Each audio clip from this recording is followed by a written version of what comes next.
मैं हूँ डॉक्टर अवनी। मेरे चैनल पर आप सबका स्वागत करती हूँ। दोस्तों, डिलीवरी के बाद जब कभी भी मम्मी डैडी अपने बच्चे को लेकर आते हैं तो हमेशा वो एक सवाल पूछते रहते हैं कि उनके बच्चे के हेड का शेप काफी फ्लैट हो चुका है। तो अभी उनको ये समझ में नहीं आता है कि अभी ये जो फ्लैट हेड है उसको राउंड कैसे किया जा सकता है। तो ये क्वेरीज वो हमेशा पूछते रहते हैं।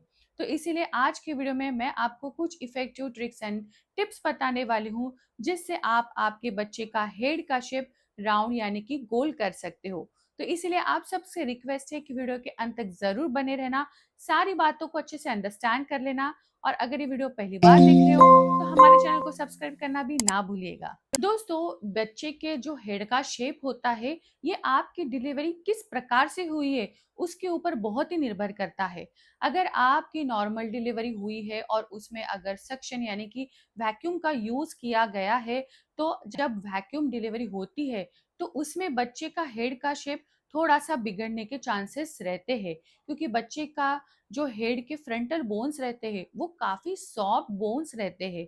और अगर आप उसको थोड़ा सा प्रेस करते हो तो आप ये देख सकते हो कि वो इजीली दबते भी है। तो अगर वैक्यूम डिलीवरी में उसके ऊपर थोड़ा सा प्रेशर क्रिएट होता है और इसके वजह से वो थोड़ा सा पीछे से फ्लैट हेड आपको दिखाई देता है। सेकंड केस है, अगर ड्यूरिंग प्रेगनेंसी में आपके पेट में एमनियोटिक फ्लूइड की कमी हो गई है जिसे ओलिगोहाइड्रोएमनियोज बोलते हैं। ऐसे केसेस में भी बच्चे के बोन्स के ऊपर प्रेशर क्रिएट होता है जिसके वजह से भी बच्चे का जो हेड है उसका शेप बदलने के हाई चांसेस होते हैं, विच इज वेरी कॉमन। अगर बच्चे को आप एक ही कंडीशन में सुला रहे हो, एक ही पोजीशन में वो कंटिन्यू सो रहा है, तो ऐसे केसेस में क्या होता है, वो जो एक साइड है उसके ऊपर ऑटोमेटिकली प्रेशर क्रिएट होता है। तो इसीलिए आपको एक साइड हमेशा डिफरेंट नजर आती है।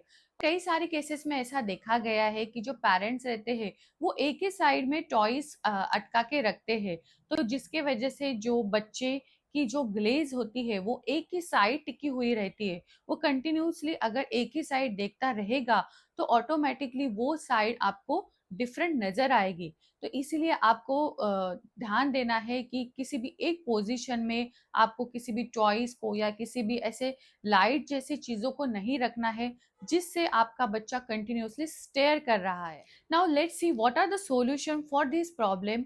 तो नंबर वन, जब भी आप बच्चे को सुलाते हो तो आपको बच्चे के लिए राई की पिलो यूज करनी है। ये आपको किसी भी ऑनलाइन शॉपिंग या अमेजोन पे डेफिनेटली मिल जाएगी, क्योंकि जो राई की पिलो होती है वो बहुत ही सॉफ्ट रहती है जिससे बच्चे के जो सॉफ्ट बोन है वो डेवलप होने में आपको काफी हेल्प मिलेगी। दूसरा सॉल्यूशन, अगर बच्चा आपका कंटिन्यूसली एक ही साइड पे करवट लेके सो रहा है तो आपको अभी रीपोजिशन या पोजिशन भी बोला जाता है, वो अभी आपको टेक्निक यूज करनी है। इसका मतलब होता है, अगर बच्चा लेफ्ट साइड सो रहा है तो उसको आपको बाद में राइट साइड सुलाना है, उसके बाद आपको उसको पीठ के ऊपर सुलाना है। अगर आप कंटिन्यूसली 2-3 आवर्स में उसकी पोजिशन चेंज करते रहोगे तो डेफिनेटली बॉडी प्रॉपर शेप उसकी मेंटेन करेगी।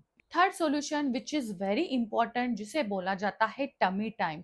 ये टमी टाइम दोस्तों बच्चों के लिए बहुत ही एक इम्पॉर्टेंट स्टेज होती है। लेकिन ये आपको कम से कम 3 मंथ तक इसके लिए वेट करना है। 3 मंथ के बाद आप ये स्टार्ट कर सकते हो, क्योंकि 3 मंथ के बाद बच्चे की गर्दन अच्छे से डेवलप होने लगती है, बच्चा गर्दन पकड़ने लगता है। टमी टाइम मतलब बच्चा जब पेट के ऊपर लेटता है, खेलता है, तो उसे टमी टाइम बोला जाता है। अभी ये टमी टाइम में क्या होता है, बच्चे का ऑटोमेटिकली हाथ के ऊपर वो प्रेशर देता है और सिर को उठाता है। तो इसके वजह से उसके जो स्कल बोन्स है वो तो डेवलप होने लगता है और उसकी ग्रिपिंग भी स्ट्रांग होने लगती है। और उसके वजह से वो जो स्पाइन पोजीशन है वो भी धीरे धीरे करेक्ट होने लगती है। तो स्टार्टिंग में इनिशियली बच्चे को आपको 15 मिनट्स, आधा घंटा, फिर 1 घंटा ऐसे टमी टाइम आपको धीरे धीरे इंक्रीज करना है। तो आशा करती हूँ दोस्तों कि आज के वीडियो से आपको आपकी समस्या का समाधान मिला होगा। ऐसे ही नॉलेजेबल वीडियोस के लिए हमारे चैनल से जुड़े रहना। अगर आप किसी भी क्रोनिक डिसीज यानी कि डायबिटीज, थायराइड और पीसीओडी से लड़ रहे हो और आप अभी ये डिसीज रिवर्स करना चाहते हो, तो हमारी टीम ने आपके लिए लॉन्च किया है 360 degree chronic disease reversal programme, जिसमें आपको डाइट काउंसलिंग के साथ साथ सप्लीमेंटेशन का भी प्रॉपर गाइडेंस मिलेगा। अगर आप इसके बारे में अधिक जानना चाहते हो तो नीचे दिए गए नंबर पे आप मुझे व्हाट्सएप कर सकते हो। तो चलिए फिर मिलते हैं। Stay happy, stay healthy and thank you so much.